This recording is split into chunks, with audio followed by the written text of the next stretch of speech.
Welcome back, baseball fans, and introducing the 1972-73 4-5 carryover league. The league has to start somewhere, and it begins with this video. At the fall of 2023, beginning of the off-season, World Series is all wrapped up. Congratulations to the Pittsburgh Pirates. We put the 71 cards away, took a little break. And we come back with a new series that we do on Tuesdays, where we take a look at the data through the spreadsheets. And then on Thursdays, we'll take a look at the strat cards. And then on Saturday, we'll have our Fall League Game of the Week. A little bit more description coming up on all that. 72-75 League is coming up. It should be a great carryover performance when you look at the beginning and end points. We're going to have a tremendous off-season player movement, highlighted and not limited to Joe Morgan going from Houston to Cincinnati, which is the keystone move. That's the move that starts the ball rolling pretty much, and then all seismic moves after that fall underneath. You'll see, in the case of Pittsburgh, going for a repeat. What I'm going to do is I'm going to play this as Roberto Clemente announcing his retirement and having a, kind of a farewell tour in the way that Pujols and Cabrera did. And that kind of changes the atmosphere around the tragedy. And again, this is fantastic to use a guy like Roberto Clemente in a carryover league, as he is a player who would not have been able to play with his teammates Dave Parker and Richie Zisk, but he'll play all the way through to this season, where in theory in 1975 Clemente could disrupt the Reds winning the World Series.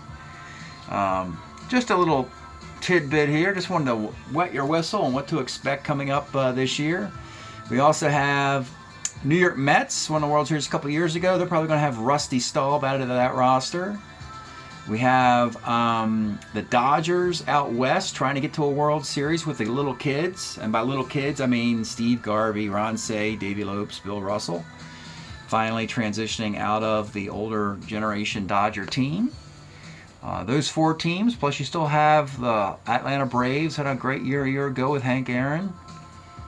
Just off the top of my head, these are all the teams that are going to be making moves. American League, the dynasty begins in Oakland, even though I've been teasing it for 3 years now, because Oakland's 69, 70, 71 Oakland, their players are as better when they're younger than when they won the World Series, and that's because they were blocked by Baltimore in 69 to 71. But Bando, Campaneris, Reggie, Rudy, Tennis, they had better years in 69 to 71. But they got older, and they're going to get hopefully better.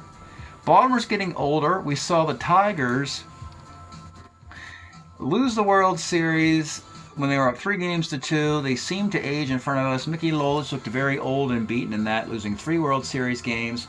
But they're just going to keep running this old lineup back. We're going to have Norm Cash come back, and Al Kaline and Northrop and so forth. So, to that, we also have, we've got a White Sox team challenging. This is the team with the most wretched bullpen in the league a year ago. And they're hoping that if they add a goose, what's better for the goose is better for the gander. All they need is a goose back here, closing things out, and maybe that'll be the White Sox solution. But enough of this. This is just sort of to give you an idea of what to expect next year. In many of the moves. And the rookies, just naming some rookies off the top of my head, I can think Freddie Lynn going to the Red Sox, Gary Carter going to the Expos, again Goose Gossage to the Chi Sox. There's the 3 potential Rookie of the Year candidates right there, in the American League at least. I'm going to back up for a moment and kind of go through this spreadsheet from a year ago. This actually This was the final spreadsheet that was used during the draft a year ago, which gives us the draft order here based on record a year ago. It also indicated how many guys they wanted to keep, waive, and retire before it was fixed, and then incrementally, when a team fixed it, I denoted that in this column. You get 5 moves in a draft, or draft tokens, and then every time you make a transaction with a team, it goes up or down. And then this is was a comment column I used and still use, which show, it's just sort of like a summary of how that team did or what they did. For instance, for Pittsburgh down here, it says 1 World Series versus Detroit, All-Star Clemente, and etc. And it doesn't do a whole lot for me. It's just for my own personal record keeping. But I think I'm going to do something new this year, which is to make this a comment section, kind of a notepad to keep track of moves and so forth, since I expect a lot. I'll get more into that as well. So again, this was a year ago. If you recall, Philadelphia had the first pick in the draft, took Mike Schmidt, you know. And last year, we had 147 guys we wanted to keep, 48 guys we wanted to put on waivers, and 61 retirees. And then we had to get down to 128, 64, 64. These formulas divide this number up accordingly. K for keeper, W for waiver, R for retirer. That helps there. Of course, then I also have the rosters at the end of a year ago. That's what they look like. That's that number there. So this is like a year ago, how the teams didn't have the correct math. I'm here now at this process, but in in this spreadsheet here. So this is the new spreadsheet. This is the new draft order. This is the current standings of keep, waives, and retires. This year it's 138, 68, and 50. The good news is the retire number is even lower. It was 61, now it's 50. I gotta get 14 guys on retirement. So it's going to come down to moving some keepers into waivers and waivers into retirement, because this is the magic number you need to get. And again, you draw a line after the 128, 64, 64. So 10 kept guys need to come over here to make that 78, and then 14 guys on waivers go over there to make 64. So I'll just go over the draft order here. And then I think after that, I'm going to take a pause and start using the notepad idea and then come back with those results. But here is your draft order. And I'll show you how this works. You have the you've got the 8 fourth place teams is how we do this. All these teams finished in 4th in their divisions and were knocked out in the first round of that postseason tournament, based on a record. And the other caveat is that in the draft order, the league a team is in, you can only go back-to-back in your league. You can't go back-to-back-to-back. So OHP, it stands for Ohio, the American League. Then you have Florida National, Kansas City American. Then you have Texas American, so the next team has to be national, and it's Las Vegas. Then Boston, then the Dodgers, then Cincinnati. That is incredible right there, folks. As you got Boston, the Dodgers, and the Reds drafting in the top 8. This to me sounds like Freddie Lynn right there. And this to me sounds like Joe Morgan right there, if I had to guess. And that is on the stipulation of BPA, best player available. You can't take Joe Morgan in the 5th round and Dan Driesen in the 1st, if you get the idea. So those are the worst 8. And then after that, then we take the next group that did not make the playoffs by winning percentage. And it continues American League Seattle, National Colorado, National Arizona, so you go back to American California.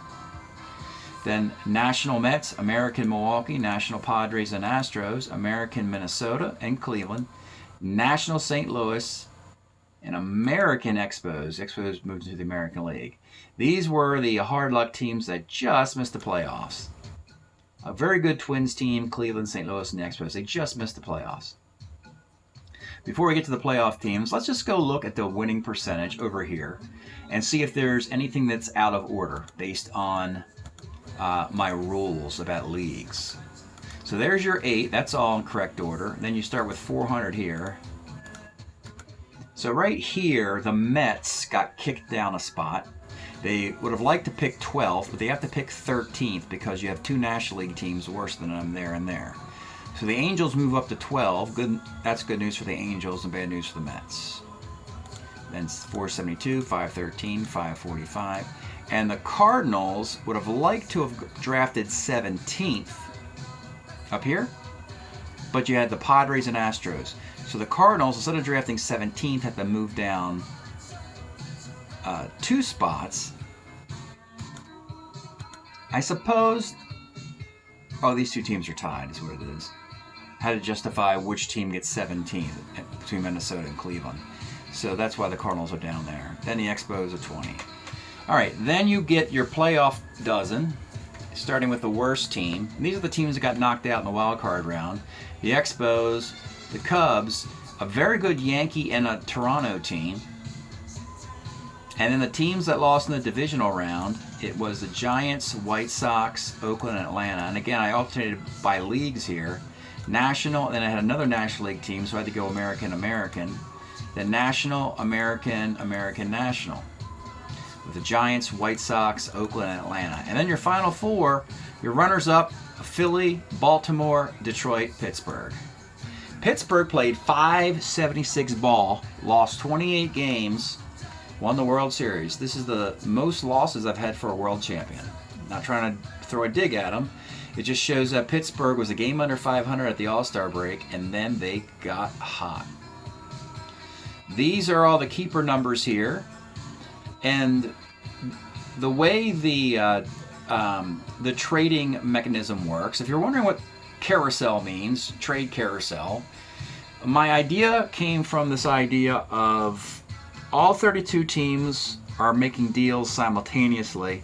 They all put cards out on the table, and it's not just a 1-for-1, not Team A and Team B making a deal, or a third team added to that. It's a notion that Team A, Team B, C, D, E, F, they move a player to the next team, to the next team, to the next team, to the next team, and then eventually Team G sends its player back to Team A. And that's how you can consummate a trade with a ton of teams involved. You can have a very long chain of players moving forward if everybody's trading at once. The one problem is everybody has to be happy. If somebody gets shortchanged, then the whole thing is vetoed. And that's what often breaks down a big chain trade that goes through 5, 6, 7, 8 links until you predictably, most of the time, get just 2 teams or 3 teams involved in a trade. We keep track of the trades here from a year ago. We started last year with Orlando Cepeda getting traded to Oakland. That was a big deal right there. Also, the coding, colors mean a lot. It means a keeper, a retired player, a guy on waivers. And then the green ones means active player. The actual tangible Strat-O-Matic card is in that card stack for a team. So we keep track of all of this in the draft.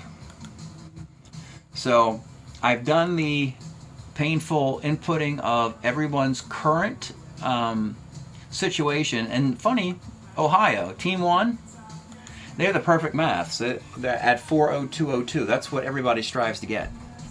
They have it right now. But they will most likely make deals with everybody else. And there's going to be a lot of teams making moves because not many teams have the perfect math of 40202. So they have to get down to this. So I'm going to pause the video here, and when I come back, I'm going to put together my wish list and my comment section. Guys I predict will be kept, sort of like obvious ones. like for instance, like Brooks Robinson, Baltimore is going to keep him. Just something obvious like that. Willie Stargell, the Pirates will keep him. Obvious things like that. But I'm going to put that down in a note form. And then also a wish list. Things this team would like to have. And that's where, like I said, Joe Morgan will be on the wish list. He's not the property of the Reds. He's the property of the Astros. So right now, he's just a dream that the Reds would like to have him. So I'll put him on the wish list in my notes section. And I'll get to that, and we'll be back and review that in the next part of this video. Stay tuned.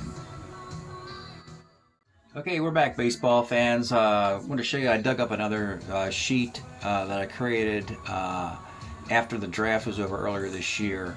And what it did was, it took the 2,560 eligible draftable guys, let me know the 640 that are in my league during the season we just played, and then remove the 71s, and these are just letting me know players who have cards in 72, 3, and 74, not counting the 75s yet. And so, yeah, so I've got a look there statistically at all the guys in a sheet. But the important thing for this analysis is, I'll show you here, I got rid of that comment column and moved it over a little bit. And so I've got some notes here that I made. I haven't started. Again, we're going to start. What the plan is next week is to begin this process of making trades, starting with Team 1, making as many deals as they want to make, or putting as many guys on the carousel, or the lazy Susan, I like to say. Imagine a lazy Susan that you spin, and you put a player on that lazy Susan, and you keep spinning it until you pull off a player you want. But they'll start the wheel spinning, Ohio, and they usually deal, the bad teams usually deal with the great teams, is how it usually works. The teams up here usually deal with the teams down here, because the teams down here normally can't get what they want until they wait a very long time in the draft. But in any event, let's show you the notes I added to this. And so what we have here, this color blue you might be familiar with, is the same color blue, or actually is it the same, exact same? Might be. I think it is, yeah. My eyes are deceiving me. This is letting me know that these guys are kind of locks. Kinda. Some of them are definitely locks of who they want to keep, and it's mostly incomplete, which is good. You don't want a team to be locked in. And then we have our wish list over here. Like, wouldn't it be great if this, that, and the other? So let's kind of go through and look at some highlights, and we'll call it for now before any transactions are made. This is just sort of Santa making a Christmas list, and then trying to figure out how to move players around. So, Ohio, expansion team, Ohio players playing out of Dayton, Ohio. Not known for much in this league, but they happen to have some keepers of interest. Don Wilson, Al Downing, Doc Ellis. And they also want to make a splash in the draft, picking first. When you pick first in the draft, I always scramble to make sure the first overall pick in the draft is a Hall of Famer, an All-Star, someone noteworthy, to kind of visualize that star power walking up to the podium and talking to the commissioner with the first pick in the draft. Ohio just doesn't have something like that in the farm system, as expansion teams tend to not. The last 3 first-round picks, California took Nolan Ryan with the first pick of the draft. Oh, that makes sense. 72 card. Then Cleveland took Frank Robinson, who they just got in a trade with Baltimore. Cleveland was the worst team in the league. They traded for Frank Robinson. Cleveland went to the playoffs. So that worked out. In that same offseason, the Giants sent Willie Mays to the Mets, and they also did well. So Frank Robinson and Willie Mays made their splashes. Last year, the first pick in the draft would have been Philadelphia taking Mike Schmidt and then Kansas City taking George Brett. In that case, it was rookies. However, Hall of Famers. So they qualified in that regard. So here is the guy, Vida Blue, who suddenly, let's think about this, could be an amazing trade, because in 71 we have to put that performance away, right? The MVP of 1971, 24-game winner, that's over with. He's never going to do that again. And then in 72 through 4, by 75, Charlie Finley's looking at the payroll and saying it's time to get this guy out of here. But I tend to want to do the things that owners do sooner than later. For instance, I got Willie Mays to the Mets when he was still pretty good, instead of waiting till he was too old and not helping the Mets much. Vida Blue is a would be an awesome first pick in the draft for an Ohio team who goes, wait, you're talking about the 1971 most valuable player in the American League, the guy who wins 3 World Series rings for the Oakland A's. But follow me here on this. Don Wilson was a tragic, he passed away after the 74 season, but he was an incredible pitcher for the Astros. So, and Al Downing, if you went 2 for 1, if you got Al Downing's a 20-game winner for the Dodgers. Dodgers couldn't have kept Al Downing because they had too many lefties. They had Tommy John, Claude Osteen, and Jim Brewer. That's how Ohio got him. But if you package Don Wilson and Al Downing, and maybe something else, like a draft token or a draft move for Vida Blue, the A's might take that, because the dynasty ends the same time Wilson's life ends, basically, at the end of 74. So you could have Catfish Hunter, Al Downing, Kenny Holtzman, and Don Wilson as your big 4 for the A's. And all you got to do is give up Vida Blue, and their number 4 starter is Lynn McLaughlin. They toss him in the deal. So right now, that's the hot chatter in the carryover league, that the expansion team gets Vida Blue. And in case of Blue, in 72, he can't pitch on 3 days rest. He can after that in 73, 4, and 5. So that's the chatter right now about the Ohio players making a splashy move. And like I said, the teams at the top have a tendency to trade with the teams way down here. Last year, Oakland traded for Orlando Cepeda. So this year, it could be a combination of pitchers they prefer more than Vida Blue. So that's the hot chatter. As we go down the list, some teams don't have somebody they wish for. In the case of Florida, it's because historically they would not have existed, so we would not really know what they desired or who they would ultimately get. So it's very hard to put a wish list together for expansion teams other than this unique situation of the first overall pick in the draft. In the case of Florida, if they don't have a rookie in their system, which they might not, Montanez or Bergmeyer, I don't know about either of these guys being the second pick of a draft. Montanez has a great year, I think, in 79. Bergmeyer's got a good year in 80, I think. But the Marlins might also develop someone on the wish list. But again, it's October, so we're a long way away from getting to a point. Kansas City, a couple traditional guys that they had on their playoff rosters. The Rangers have Lindblad, and they want to keep him away from Oakland. This is the guy I covet. If you watched closely, Texas had the worst outfield defense in baseball. The Padres have a glutton of outfielders. They don't have a spot for Dave Winfield yet either. Johnny Grubb played for the Rangers late in the decade. He can currently play center field. They could use the defense. So they might want to make a deal, since they got, empty spots here. They want to get Johnny Grubb in Texas. All right, Vegas, this is Tommy Davis and Wes Parker. But basically, their wish list is defense. This is the team I put together with Aurelio Rodriguez and Ed Brinkman, Ken Berry, and Wes Parker, and Mike Anderson. All ones. So they're going to look for any ones that are available.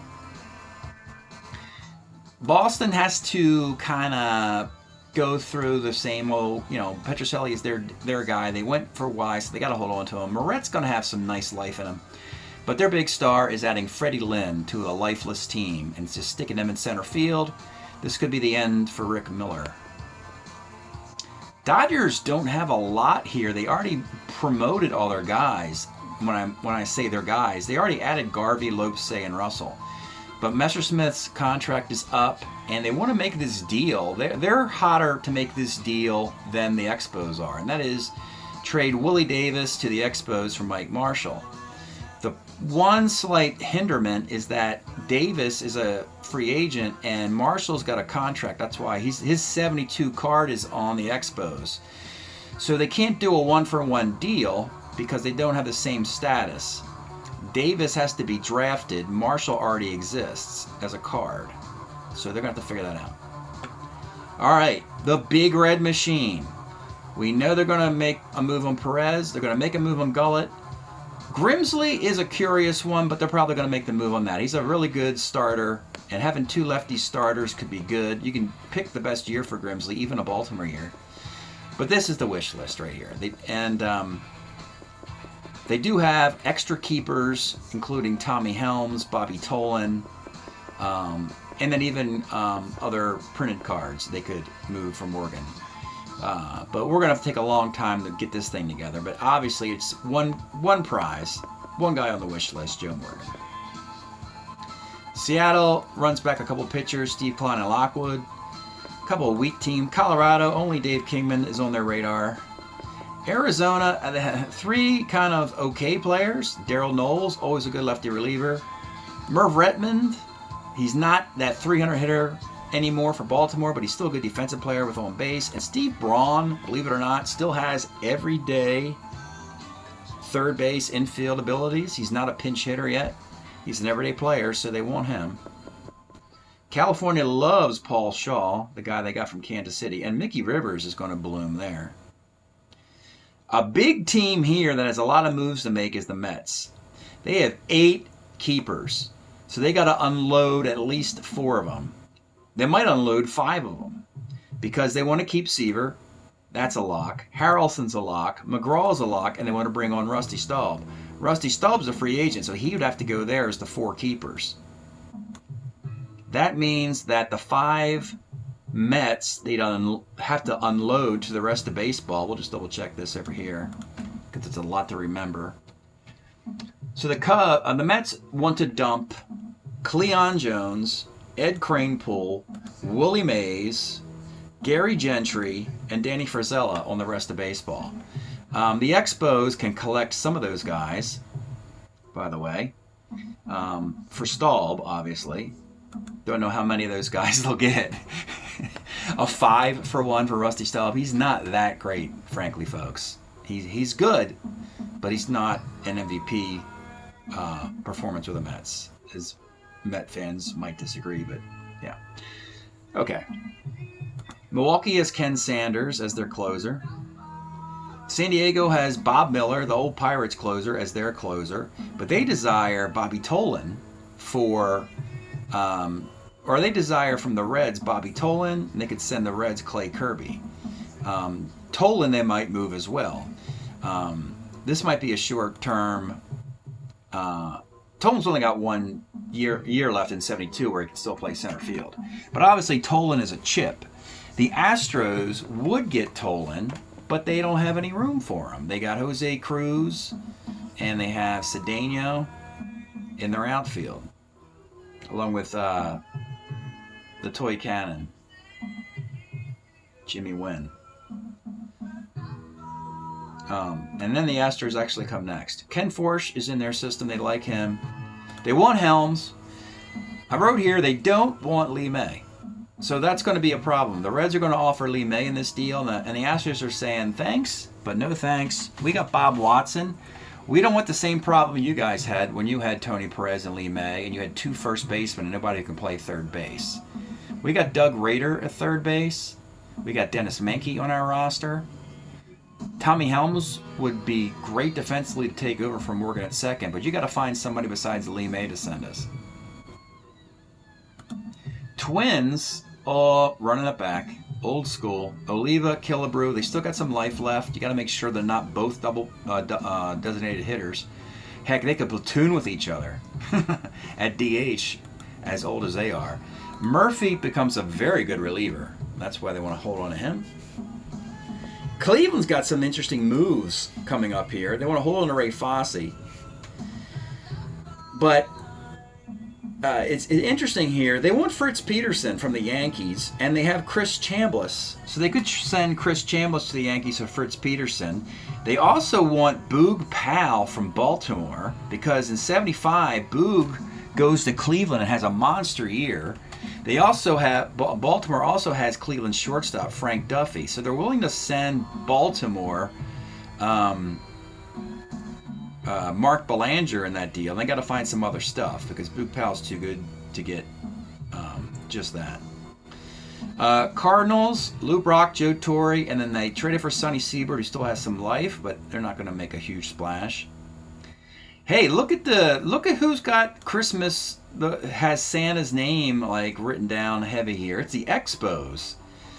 They're already keeping Hunt, who gets better. Stoneman and Ranko are kind of linked to the Expos. They're not spectacular, so they're penciled in now, depending on how the wish list goes. But here's a guy, McNally.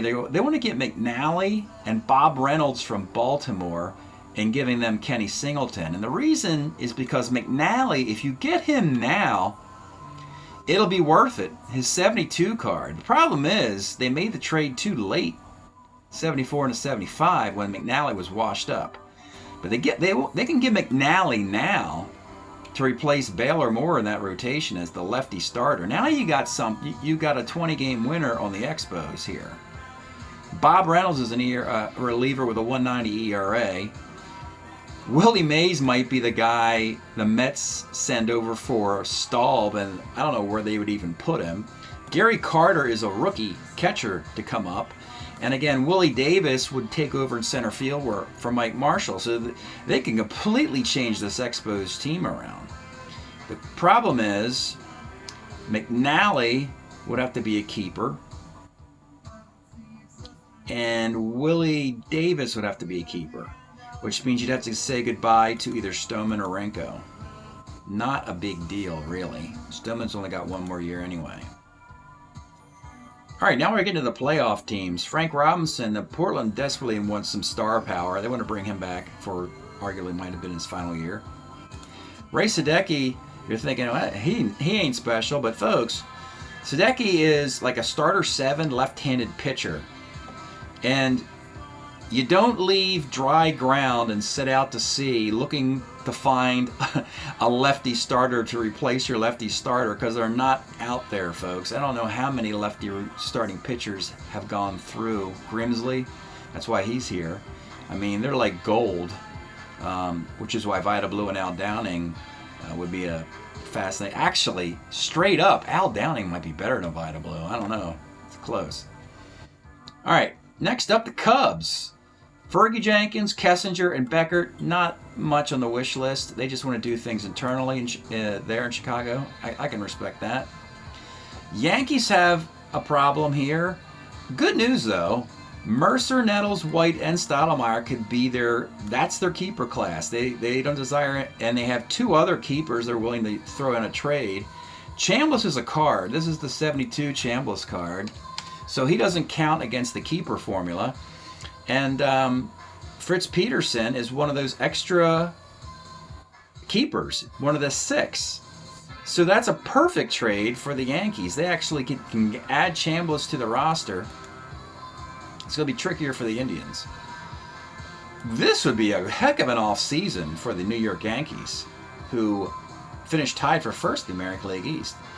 Mercer won't be as good. Nettles could be better. White will be a little worse. Stottlemyre about the same. Chambliss is great. Actually, 72 Chambliss is sort of one of those high floor. He has a great 72, and he really doesn't get a lot better.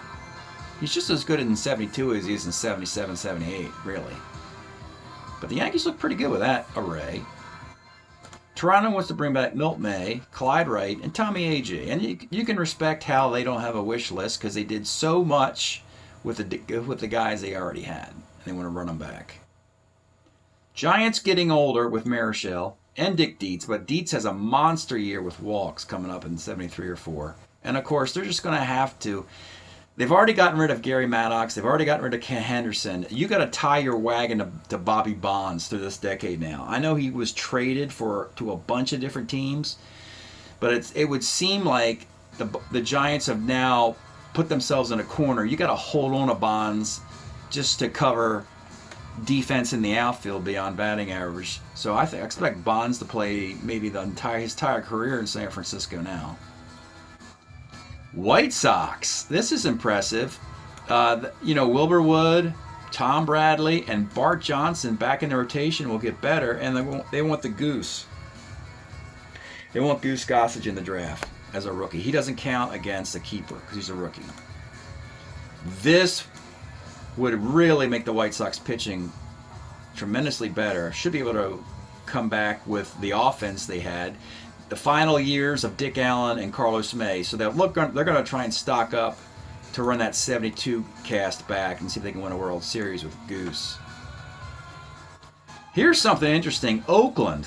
They're already set. Look at that. 3 empty spots. The only guy they really covet is Dick Green.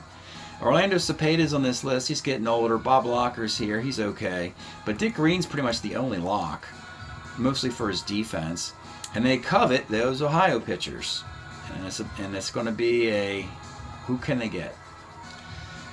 Atlanta, same situation. Only Hank Aaron is the guy they need to sign. And then they got 3 empty keeper spots.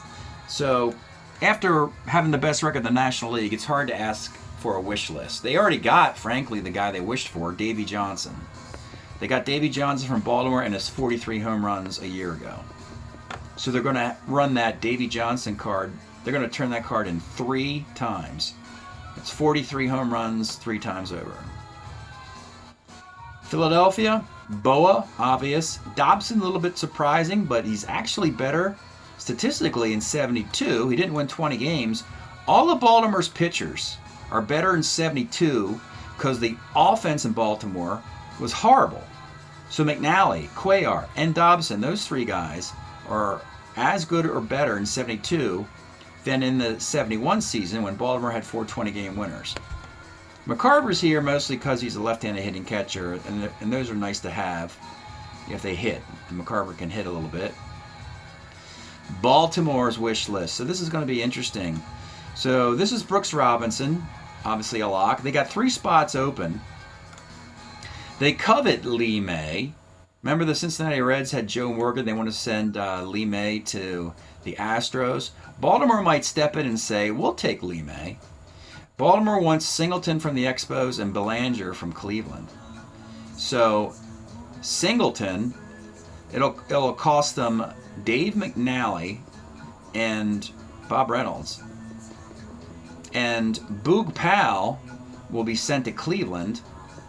And it'll be like let's just kind of go over the musical chairs of first baseman, starting with Cincinnati wanting to unload Lee May. So Cincinnati, Tony Perez will be the first baseman. They want to get rid of Lee May. So Lee May, this is how a carousel could work. He'll get shipped to Baltimore. Baltimore's got Boog Powell. Boog Powell gets shipped to Cleveland. Cleveland's got Chris Chambliss. Chris Chambliss gets shipped to the Yankees. The Yankees' current first baseman is Tom Hutton, who pretty much could be put on waivers or just traded to anybody because he's not really as good as those previous first basemen I mentioned. He could be the guy that goes back to the Reds. Defense for Perez, perhaps. But in any event, Tom Hutton's not really a vital part of that. The Singleton deal and getting Belanger off of Cleveland, they all seem manageable. Baltimore, do they have the pieces? In addition, they do have Earl Williams as a piece they could toss into a deal. Next team up, the 2 teams that went to the World Series. And look at this. They're already thinking about running this thing back.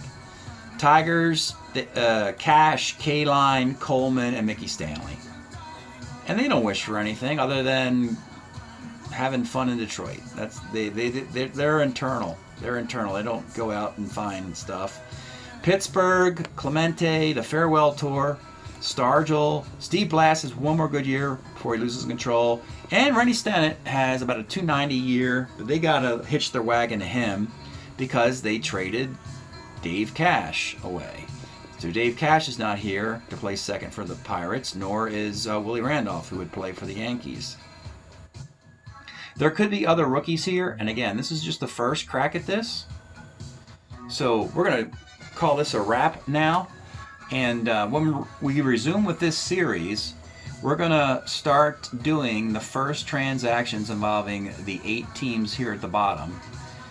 So we should be resolving Vita Blue and potentially Morgan by our next video. So stay tuned. Thanks for checking out the offseason 1972-75. We'll see you next time.